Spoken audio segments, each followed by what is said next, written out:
Yeni bir videodan herkese tekrardan selamun aleyküm. Yine bugün de gündemdeki gelişmeleri sizlere aktarmaya devam edeceğim.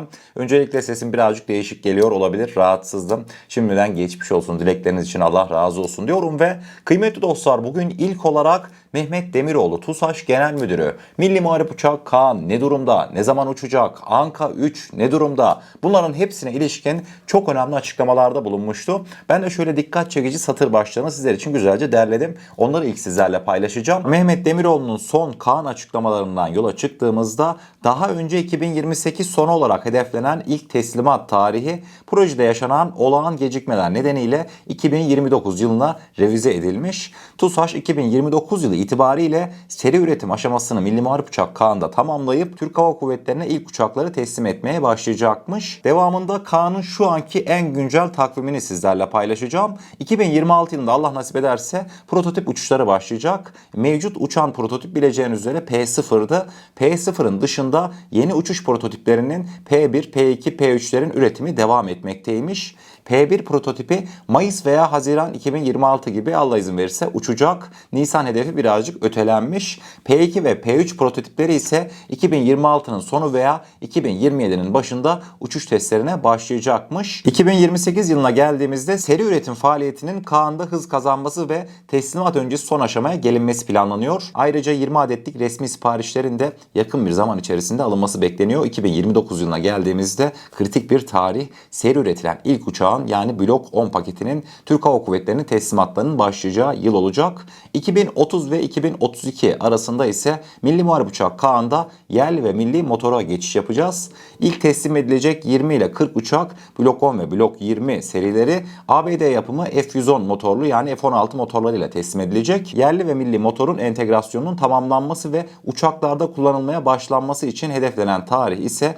2032 civarıydı. Hani sizlere dedik ya, Milli Muharip Uçak Kaan'ın ilk teslimat tarihi 2028 yılından 2029 yılına ertelendi diye. Öyle bir senelik bir ertelenmeden bahsedilmiyor. 3-5 aylık bir ertelenme. Bazı alt sistemlerde ufak tefek sorunlar yaşanmış ama zaten Sayın Mehmet Demiroğlu da belirtmişti. Hani bu denli büyük bir projede bu kadarlık aksaklık normaldir. Gerçekten de öyleydi. Yani biz yıllardır beklemişiz. 3 ay mı bekleyemeyeceğiz? Anladınız değil mi kıymetli dostlar? Yeter ki sağ salim Milli Muharip Uçak Kaan'ımız Türk Hava Kuvvetleri'nin envanterine girsin. 2032'den sonra ciddi yerli motorlar artık entegre edilecek. Yani bu konuda bir değişiklik yok. Demek ki bu alandaki çalışmalar aynı hızıyla devam ediyor. Gelişmeler bu şekildeydi. Hemen devamında Mehmet Demiroğlu Anka 3'e de değindi. Anka 3 bileceğiniz üzere gayet alıcısı olan bir platform. Herkes merak ediyor tasarımından ötürü. Mehmet Demiroğlu Anka 3'e ilişkin diyordu ki 2 ay önce kritik tasarım aşamasını bitirdik ve tasarımı dondurduk. Üretime başladık. 2 tane bu sene içerisinde prototip yapacağız ama seri üretim çalışmaları da bu tasarıma bağlı olarak başladı. Anka 3'ten gerçekten ümitliyiz. Çünkü her davet ettiğimiz heyet şaşırıyor ve ciddi sayıda ülkeden beraber yapalım, burada üretelim, bir sonrakini beraber geliştirelim teklifleri aldık. 50'nin üzerinde bir siparişi bu sene içerisinde bekliyoruz Türk Hava Kuvvetleri için. Orası geldikten sonra Anka 3'ün bahtı da Hürjet gibi açılacak diyordu. Anka 3'te bileceğiniz üzere şu an Ukrayna motorları kullanılıyor. TF6000 motoru Anka 3'e yerleştirilir mi? İhtiyaç olduğu takdirde yerleştireceğiz. TF6000'de bir problem yok diyordu. Anka 3'ün çift motorlu versiyon olacak mı sorusuna ise bileceğiniz üzere dedi, hani her motor büyük bir maliyet. Sonuçta motor ucuz bir aksam değil. Bunu artık Hava Kuvvetleri ile beraber karar vereceğiz. Anka 4'te ilerleyen versiyonlarda çift motor olur mu olmaz mı? Bunların hepsini konuşacağız diyordu. Valla gelişmeler bu şekildeydi TUSAŞ'tan. Yani o hani ertelenme haberi, öyle 3-5 aylık gecikme falan hiçbir şekilde moralinizi bozmasın. Yani zaten kıymetli dostlar, bugün 5. nesil bir savaş uçağını dışarıdan almaya kalksanız adamlar sadece kendi meclislerine, kendi kongrelerinde konuyu görüşmek için bile sizi yıllarca öteliyorlar. Bırakalım da Milli Muharip Uçak Kaan hele ki doğru düzgün uçsun, 3-5 ay hiç mühim, hiç problem değil. Allah tekrardan projede emeğe geçen herkesten razı olsun. Kolaylıklar dilerim diyorum ve hemen devamında şimdi sizlere ben yaklaşık 4-5 dakikadır ne aktarıyorum? İşte Türkiye şu teknolojiyi yaptı. Türkiye Kaan'ı şu vakitte uçuracak. Anka 3 şu vakitte teslim edilecek. Hep böyle net tarihler vererek yüksek Türk teknolojisinden bahsediyorum değil mi? Kıymetli dostlar, komşumuz ise hangi konularla ilgilenmekle meşgul biliyor musunuz? Haberin başlığını sadece görün ve ben de gülmeden bu haberi aktarmaya çalışacağım. Evet, malum başlık karşınızda. Ben şimdi bunu gülmeden nasıl anlatacağım? Yunan basınından Geastudica yapmış olduğu haberinde diyordu ki Yunanistan Bayraktarlar tanınmadan önce gerçekten onlarla ilgileniyor muydu? İçinizden nasıl ya Allah Allah dediğinizi duydum. Vallahi de yazmışlar. Kıymetli dostlar, haberin devamı daha da bir bomba. Türklerin Bayraktarları birdenbire ortaya çıkmadı. Suriye, Libya ve özellikle Dağlık Karabağ'da dünya ünlü olmadan önce Yunan istihbarat ve Yunan komuta çevrelerinde sınırlı yeteneklere sahip düşük maliyetli bir Türk insanı hava aracı programı olarak biliniyordu. Yani Yunan yetkililer Bayraktarları düşük bir program olarak biliyormuş. Yunanistan tüm NATO ülkeleri gibi teknik veriler ve tehdit değerlendirmelerine ilişkin raporlar doğrultusunda gelişmeleri yakından takip ediyordu. Ancak iki ana sebepten dolayı Yunanistan o dönem Bayraktar insansız hava araçlarını kendi envanterine katmayı düşünmedi. Onlardan bir tanesi kıymetli dostlar, diyormuş ki Yunanlılar o dönemlerde güya doğruysa operasyonel açıdan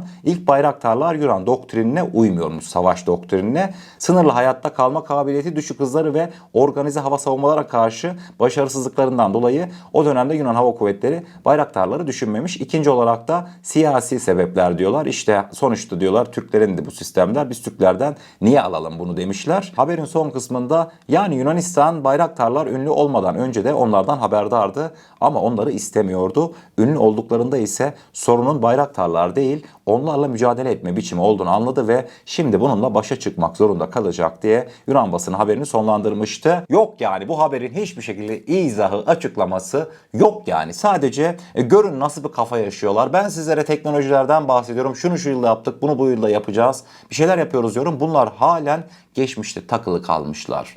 Biz Bayraktarlara daha öncesinde diyor ilgi gösterseydik belki alırdık diyor Yunanistan olarak. Ama diyor bu vakitte artık iş işten geçti. Yanımızdaki diyor büyük teknoloji biz daha önce fark etmedik Yunanistan olarak. Şimdi de bu teknolojiyle başa çıkmaya uğraşıyoruz diyordu Yunan basını.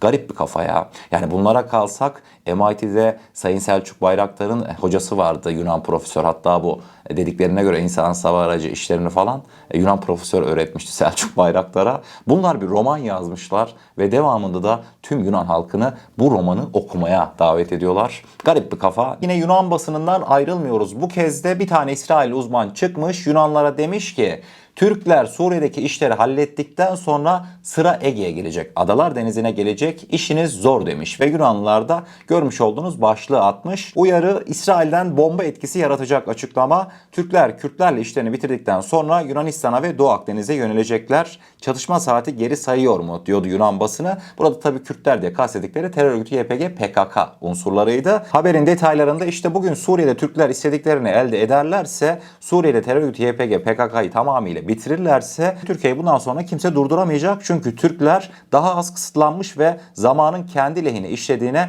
çoktan inanacaklar diyordu. İşte kıymetli dostlar İsrail asker uzman diyormuş ki Suriye'de YPG PKK yenilirse bu yerel bir Suriye gelişmesi olmayacak. Aktif hale gelecek bölgesel bir mekanizma olacak diye Yunanları uyarıyormuş.